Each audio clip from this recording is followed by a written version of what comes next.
Hello बच्चों। तो कैसे आप लोग? आशा करते हैं आप लोग बहुत अच्छे होंगे और आप लोग की पढ़ाई एकदम मस्त, जबरदस्त और बेहतरीन ढंग से चल रही होगी।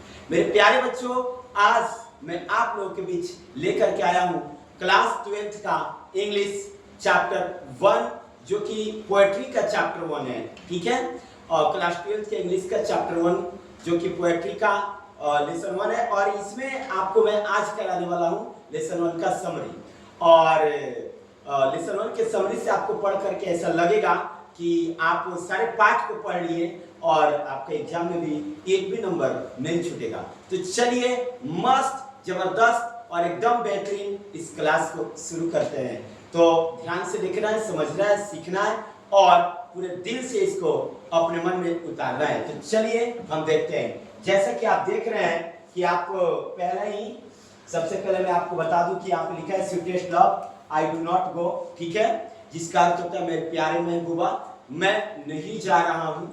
ये मिडिल इंग्लिश का एक पार्ट है ये, जिसमें यहाँ पे गो जो है GOE के रूप में दर्शाया गया है, मतलब जाना ही होता है। तो चलिए इस चैप्टर को हम समरी के रूप में शुरू करते हैं। तो मैं बता दूं आप लोगों को कि sweetest love I do not go जो लिखा है उसको ध्यान से समझना है। सुनिएगा, लिखा है sweetest love I do not go is a very beautiful poem composed by a great metaphysical poet Jandal।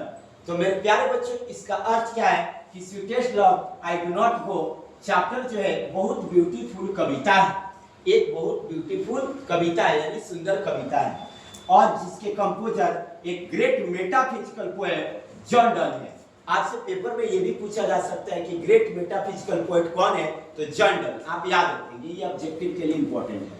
ठीक है, ग्रेट मेटाफिजिकल जॉर्डन है। तो आप कैसे पढ़ेंगे? Sweetest love I do not go is a very beautiful poem composed bye a great metaphysical poet Jordan. आगे चलिए। In this poem, मतलब इस कविता में, इन दिस पोएम, ध्यान से देखना बच्चों, in this poem the poet is going on a journey. कवि जो है एक यात्रा पर जा रहा है। इन दिस पोएम, इस कविता में, द पोएट जो कवि है, गोइंग ऑन अ जर्नी, एक यात्रा पर जा रहे हैं।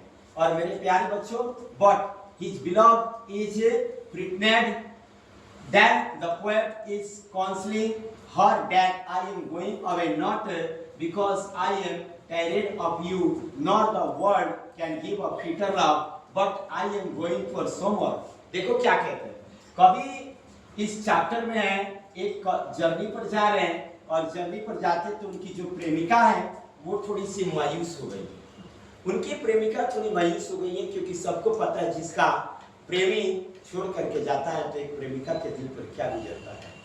आइए इस पाठ के माध्यम से यही बताया गया है कि जो उनकी प्रेमिका है वो थोड़ी प्रेग्नेंट हो गई है। तो कवि उनको समझाते हुए कहते हैं, कवि समझाते हुए कहते हैं कि मैं इसलिए नहीं जा रहा हूं, आई एम गोइंग अवे नॉट, मैं इसलिए नहीं जा रहा हूं क्योंकि आई एम टायर्ड, मैं तुमसे थक गया हूं, I am tired of you, मैं तुमसे थक गया हूं। इसलिए नहीं जा रहा हूं कि मैं तुमसे थक गया हूं, और इसलिए भी नहीं जा रहा हूं कि ये दुनिया, the world can give a fitter love, ये दुनिया तुमसे ज्यादा मुझको प्यार देगी, इसलिए नहीं जा रहा हूं। मतलब कवि कह रहे हैं कि मेरी प्यारी महबूबा, मैं तुमको छोड़ करके इसलिए नहीं जा रहा हूँ क्योंकि ये दुनिया तुमसे ज्यादा मुझको प्यार देगी, ये दुनिया तुमसे ज्यादा मुझको मानेगी, मैं इसलिए नहीं जा रहा हूँ मेरी प्यारी महबूबा, मैं इसलिए जा रहा हूँ I am going for some work, मैं कुछ काम के लिए जा रहा हूँ।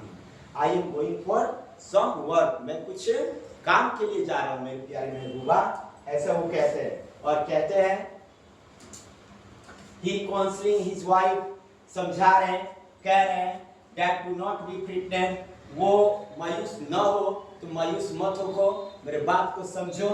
I am coming to you speedier than the sun, मैं सूर्य से तेजी में भी आ जाऊंगा, तुम मेरा फिक्र मत करना, उससे भी तीव्र गति से मैं आ जाऊंगा। स्पीडियर कह रहे हैं, उनकी जर्नी स्पीडियर है, यानी कि सूर्य से भी काफी ज्यादा तेज। ये बात इस पाठ में ये भी जिक्र किए हैं कि जो सन है मेरे प्यारे बच्चों, वो कहते हैं कि yesternight the sun is set, कल की रात जो सूर्य है वो डूबा था और आज फिर उगेगा।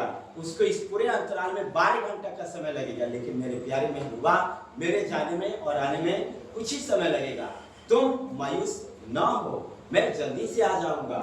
ये बात कहते हुए कहते हैं और लास्ट में कहते हैं the poet says that the who are in one another never be parted। ये भी कहते हैं लास्ट में कि हम लोग एक दूसरे से कभी भी अलग नहीं है, हम लोग एक दूसरे के दिल में है। शरीर भले दो है लेकिन जान क्या है, एक ही है।